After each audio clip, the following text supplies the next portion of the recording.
iPhone SE 2020 versus iPhone XR. Nah, di 2021 ini mana dari dua smartphone ini yang paling worth it buat dibeli? Karena banyak banget nih dari kalian yang sering banget nanyain antara iPhone XR dengan iPhone SE 2020 nih, minta dibandingin worth it mana buat dibeli di tahun 2021 ini. Ya, kita tahu semua bahwa iPhone SE 2020 ini untuk harga barunya itu ada di harga 8 juta kurang 1000 lah ya. Dan di iPhone XR sendiri yang sebelumnya ini harganya ada di atas 10 jutaan untuk harga barunya, karena Apple udah mengurangi atau menghilangkan charger dari boxnya, maka iPhone XR ini dijual tanpa charger dengan harga yang cukup fantastis atau cukup menarik. Karena harganya ini ada di 8 juta kurang 1000 juga. Jadi harga dari iPhone SE 2020 dengan iPhone XR ini adalah sama. Nah, dari kesamaan harga ini nih, mana yang bakalan lebih worth it atau lebih menang antara iPhone SE 2020 dengan chipsetnya yang terbaru yaitu A13 Bionic, ataukah iPhone XR yang punya layar yang cukup gede dan desain yang mirip dengan iPhone 11? Semua pembahasannya bakalan aku ungkap di segmen kali ini. So, bagi teman-teman yang pengen tahu kesimpulannya nanti worth it mana iPhone XR atau iPhone SE 2020, tonton terus video ini sampai selesai. Perbedaan yang cukup signifikan dari iPhone XR dan iPhone SE 2020 ini adalah di desainnya.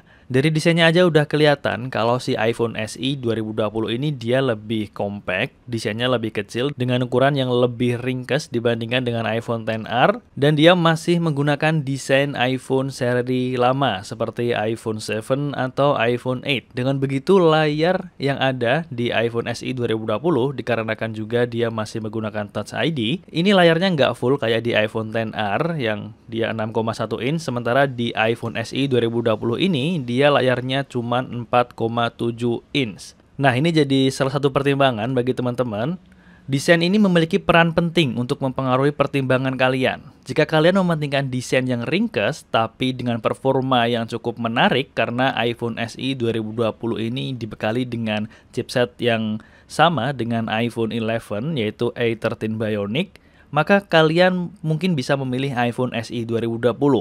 Namun jika kalian itu suka layar yang lebih gede dengan desain yang cukup kekinian, iPhone XR adalah jawabannya.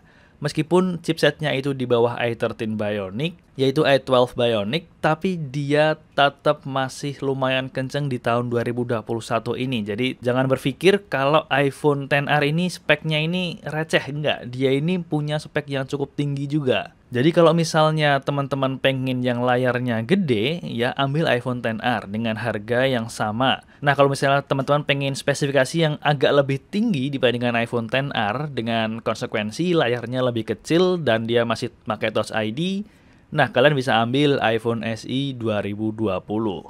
Kemudian lanjut untuk perbandingan yang kedua adalah yang udah aku bilang tadi, karena aku udah menyinggung Touch ID, maka untuk biometric security dari kedua smartphone ini. Yang pertama adalah iPhone SE 2020 yang masih menggunakan Touch ID seperti seri-seri sebelumnya. Sedangkan untuk iPhone XR dia udah menggunakan Face ID seperti smartphone-smartphone masa kini. Nah, sebenarnya ini merupakan preferensi masing-masing. Ada juga orang yang dia lebih suka pakai Touch ID karena di masa pandemi sekarang ini kan kita lebih sering menggunakan masker. Jadi kalau misalnya kita butuh unlock atau misalnya mau ya masukin sandi buat pembayaran dan lain sebagainya, maka kita harus membuka masker berkali-kali dan itu cukup ribet. Ada yang berpikiran seperti itu dan mereka memilih untuk stay di Touch ID. Ada juga yang merasa Touch ID itu udah generasi yang lama atau teknologi yang bukan yang baru, karena itu udah hadir dari seri iPhone 5 kalau nggak salah. Nah, mereka ini berpikir bahwa kalau misalnya pengen ambil smartphone dengan segala pembaruannya, ya ambil aja yang pakai Face ID. Lagi pula untuk keamanan dari Face ID sendiri ini dikatakan bahwa dia ini lebih secure dibandingkan dengan Touch ID. Ya, ini ada dua perbandingan dan dua perbandingan ini sebenarnya yang membuat si iPhone SE 2020 dan iPhone XR ini berbeda adalah dengan keberadaan dari si Touch ID ini membuat layar dari iPhone SE 2020 ini terpangkas untuk space-nya. Jadi dia cuma 4,7 inch. Tapi berbeda dengan iPhone XR dengan Face ID-nya yang cuma ada di notch-nya, dia tetap bisa mempertahankan space untuk layar hingga 6,1 inch. Nah, itu sebenarnya preferensi masing-masing ya. Kalau Touch ID itu bakalan mudah dipakai kalau misalnya kita pakai masker, kemudian kita ada di tempat yang ya lumayan gelap banget sampai kita nggak bisa dikenali mukanya, itu masih oke. Meskipun untuk Face ID kualitasnya aku udah pakai dan udah buktiin sendiri di tempat yang gelap, itu tetap bakalan dia nge-recognize muka kita. So ini pilihan yang subjektif menurut aku, dan aku sih lebih prefer ke Face ID. Oke, lanjut. Kita udah ngebahas tentang desain, kemudian layar, kemudian juga udah ngebahas soal Touch ID sama Face ID.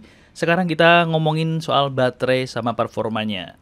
iPhone SE 2020 atau iPhone SE generasi kedua ini, dia tuh pakai prosesor Apple yang dipakai di iPhone 11 series, yaitu Apple A13 Bionic. Sedikit berbeda dengan iPhone XR yang pakai chipset A12 Bionic. Jujur, perbedaan dari kedua smartphone ini untuk masalah chipsetnya itu nggak terlalu signifikan karena keduanya tetap bisa menjalankan game-game dengan sangat oke, multitasking juga sangat lancar. Sebenarnya yang jadi masalah adalah di segmen baterainya. Karena di segmen baterainya ini, iPhone SE 2020 ini kapasitasnya hanya 1821 mAh dengan teknologi 18 watt fast charging tentunya dan juga wireless charging.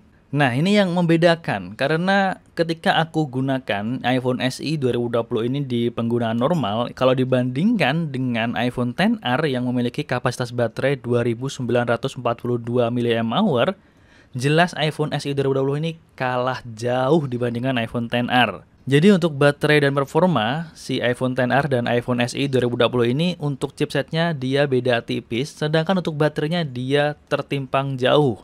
Jadi iPhone XR ini lebih unggul menurut aku. Nah, kalau di sisi kameranya, di atas kertas sebenarnya spesifikasi kamera keduanya ini terlihat sangat mirip. Keduanya menawarkan kamera belakang dengan resolusi 12 megapiksel dan kamera depan dengan resolusi 7 megapiksel. Yang membedakan sebenarnya adalah adanya sensor pada iPhone XR yang lebih baru, sedangkan sensor kamera di iPhone SE 2020 ini sama dengan sensor yang dipakai di iPhone 8. Tapi meskipun begitu perlu diingat bahwa si iPhone SE 2020 ini menggunakan chipset Apple A13 Bionic yang ini memungkinkan pemrosesan kamera yang lebih baik dibandingkan dengan chipset A12 Bionic. Jadi kalau misalnya dibandingkan dari segi kameranya ini keduanya seri. Nah, kalau segi harga, dikarenakan harganya yang sekarang ini sama, yaitu di angka anggap aja 8 juta net. Nah, aku ini lebih prefer ke iPhone XR dibandingkan dengan iPhone SE 2020. Kenapa? Kesimpulannya yaitu yang pertama, desainnya lebih kekinian.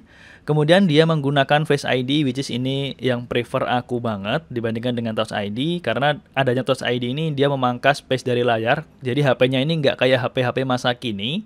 Kemudian yang kedua adalah layar dari iPhone XR yang jauh lebih besar, yaitu 6,1 inch dibandingkan 4,7 inch yang ada di iPhone SE 2020. Kemudian yang ketiga, ini yang orang-orang suka, kenapa mereka memilih iPhone XR, yaitu adalah performa dari baterai atau ketahanan baterai dari si iPhone XR yang udah teruji klinis. Jadi kalau misalnya teman-teman masih bingung mau milih iPhone SE 2020 atau iPhone XR, mungkin di video ini kalian bisa tercerahkan karena endingnya pilihan aku ini jatuh pada iPhone XR, meskipun iPhone SE 2020 ini mengusung chipset terbaru yaitu A13 Bionic. Karena kalau kita mau beli smartphone kan nggak cuma mikirin spek doang atau istilahnya chipset doang. Ada beberapa hal yang perlu dipertimbangkan seperti layar, kemudian desainnya, kemudian ya fitur-fiturnya, kemudian apa yang bisa diberikan dari si smartphone tersebut di harga tersebut apakah sepadan atau enggak. Nah, ini yang menjadi keputusan terakhir aku kenapa memilih iPhone XR dibandingkan dengan iPhone SE 2020. Kalau misalnya teman-teman ada komentar lain atau pendapat lain, silahkan kalian taruh komentar kalian di kolom komentar di bawah video ini. Dan kalian pengen request apa lagi nih? Kan ini untuk iPhone XR dan iPhone SE 2020 udah aku bahas. Kalian tuliskan aja request kalian di kolom komentar di bawah video ini. Jangan lupa buat like di video ini dan mungkin ini adalah end session atau akhir dari video kali ini. Semoga bisa bantu teman-teman semua dan jangan lupa buat like, komen, dan subscribe. Saya Galang pamit, sampai bertemu di video review selanjutnya.